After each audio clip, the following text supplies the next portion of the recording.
یہ تیسرا اعتراض یا تیسرا سوال کہہ لیجئے ان تبلیغی بھائی کا۔ چوتھا کہہ رہے ہیں معذرت کے ساتھ اگر اس خط میں مجھ ناچیز سے کوئی غلط بات لکھی گئی ہو تو اس پر مجھے معاف فرمائیں، اگر اس خط کا جواب آپ خود تحریر فرمائیں تو بہت مناسب ہوگا۔ یہ ان صاحب نے سوال کیے ہیں۔ اب حضرت دیکھیے کتنا مدلل اور کتنا بہترین حضرت نے جواب دیا ہے اور اس جواب کو چھپایا گیا۔ حضرت کہتے ہیں جواب، حضرت صلی اللہ علیہ وسلم نے ہمارے شیخ حضرت شیخ زکریا ہمارے شیخ کے فضائل اعمال نامی کتاب کی بھی تعلیم نہیں دی، پھر تو یہ بھی بدعت ہوئی۔ کیا آپ نے اکابر تبلیغ سے بھی کبھی شکایت کی؟ یعنی اگر آپ یہ کہہ رہے ہیں کہ جو مدرسوں کا طرز ہے یہ طرز نبی علیہ الصلوۃ والسلام کا نہیں تھا، تو اللہ کے نبی نے تو فضائل اعمال کے بارے میں بھی نہیں بتایا، تو فضائل اعمال آپ کیوں پڑھتے ہیں؟ حضرت دوسرے سوال کا جواب دے رہے ہیں، آپ کو کس جاہل نے بتایا کہ ہمارے دینی مدرسوں میں حضرت صلی اللہ علیہ وسلم والی تعلیم نہیں؟ کیا آپ نے کبھی مدرسے کی تعلیم کو دیکھا اور سمجھا بھی ہے، یا یوں ہی سن کر ہانک دیا؟ اور رائیونڈ میں جو مدرسہ ہے اس کی تعلیم دوسرے مدرسوں سے اور دوسرے مدرسوں کی رائیونڈ سے مختلف ہے؟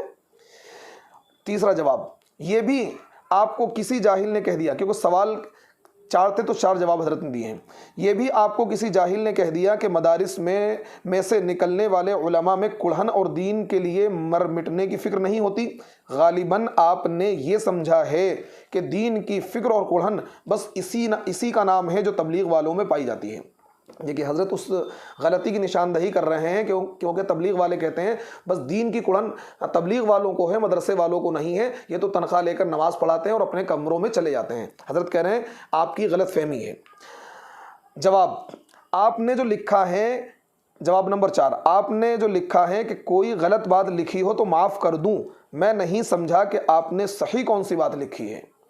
حضرت لکھ رہے ہیں، اب دیکھیے حضرت نے جو مین بات یہاں پر کہی ہے جو سنانا چاہتا ہوں، لوگ مجھ سے شکایت کرتے رہتے ہیں کہ تبلیغ والے علماء کے خلاف ذہن بناتے ہیں اور میں ہمیشہ تبلیغ والوں کا دفاع کرتا رہتا ہوں۔ حضرت یہ کہہ رہے ہیں کہ لوگ مجھ سے ہمیشہ شکایت کرتے ہیں کہ تبلیغ والے تبلیغ میں لے جا کر علماء کے خلاف، مدرسوں کے خلاف ذہن بناتے ہیں، اور یہ باتیں میں سنتا رہتا تھا لیکن کبھی میں نے اس پر ریئیکشن نہیں دیا، میں دفاع کرتا تھا، میں کہتا تھا نہیں ایسا نہیں ہے، آپ کی غلط فہمی ہے۔ لیکن اب حضرت کہہ رہے ہیں لیکن آپ کے خط سے مجھے اندازہ ہوا کہ لوگ کچھ زیادہ غلط بھی نہیں کہتے۔ یعنی حضرت یہ کہہ رہے ہیں مجھ تک جو شکایتیں پہنچتی ہیں کہ تبلیغ والے علماء کے خلاف ذہن بناتے ہیں، مدرسوں کے خلاف ذہن بناتے ہیں، وہ بالکل ٹھیک کر رہے ہیں۔ اب مجھے اندازہ ہو گیا ہے آپ کے اس خط سے، آپ جیسے عقل مند جن کو دین کا فہم نصیب نہیں، ان کا ذہن واقعی علماء کے خلاف بن رہا ہے۔ یہ جاہل صرف تبلیغ میں نکلنے کو دین کا کام اور دین کی فکر سمجھے بیٹھے ہیں،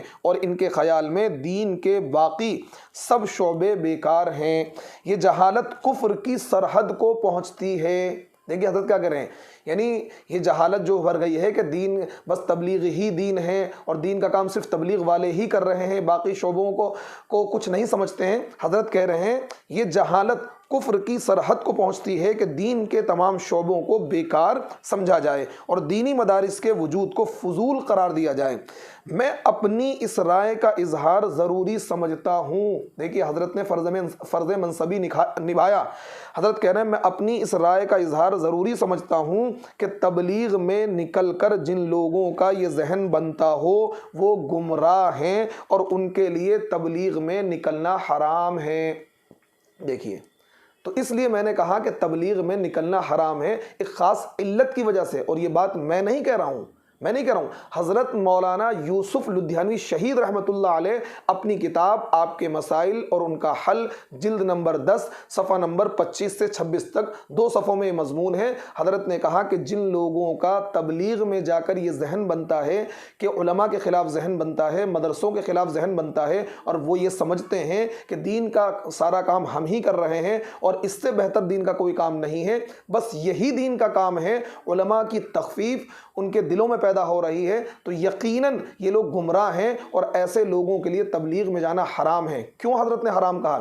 اس لیے کیونکہ یہاں علماء کی تخفیف پیدا ہو رہی ہے، علماء کی تحقیر پیدا ہو رہی ہے، اور باقی دین کے جتنے بھی شعبے ہیں ان کا انکار لازم آ رہا ہے۔ تو خدا را اللہ کے واسطے میں آخر میں کہنا چاہوں گا تبلیغی بھائیوں سے کہ آپ اپنی اصلاح کریں، اور آج یہ بات حضرت نے 25 سال پہلے 30 سال پہلے لکھی ہے، اور ہم یہ سمجھتے تھے کہ پاکستان کے حالات کچھ بہتر ہوں گے، بلکہ اب سننے میں آ رہا ہے کہ انڈیا سے زیادہ مطلب تحریف وہاں کے تبلیغی لوگ کرتے ہیں. جتنی تحریف یہاں کے تبلیغی کرتے ہیں اس سے کہیں زیادہ تحریف اور دین میں غلط باتیں شامل پاکستان کے تبلیغی جماعت کے لوگ کر رہے ہیں. اور 25-30 سال پہلے دیکھیے یہ حال تھا. آج میں کہتا ہوں 100% تبلیغی جماعت میں جانے والے لوگوں کا اکثر 100% تو نہیں کہیے 1% شاید اس میں ایسے لوگ ہیں جو مطلب علماء کی ناقدری نہیں کرتے، لیکن 99% لوگ ایسے ہیں جو علماء کی ناقدری کرتے ہیں، علماء کی تحقیر کرتے ہیں، اور اس کام کے علاوہ باقی سارے دینی شعبوں کو، مدرسوں کو فضول سمجھتے ہیں، بیکار سمجھتے ہیں. مجھے امید ہے کہ آپ اس بات کو سمجھ گئے ہوں گے، اور انشاءاللہ میری اس ویڈیو کو دوسروں تک پہنچائیں اور اس پیغام کو عام کریں تاکہ لوگوں کی اصلاح ہو سکے اور پتہ چل سکے یہ تبلیغ والے کیا کر رہے ہیں، کس طریقے سے علماء کے خلاف اور مدرسوں کے خلاف ذہن بنا رہے ہیں. امید کرتا ہوں کہ آپ کو یہ ویڈیو پسند آئی ہوگی. آپ اپنا خیال رکھیے گا. السلام علیکم ورحمۃ اللہ وبرکاتہ.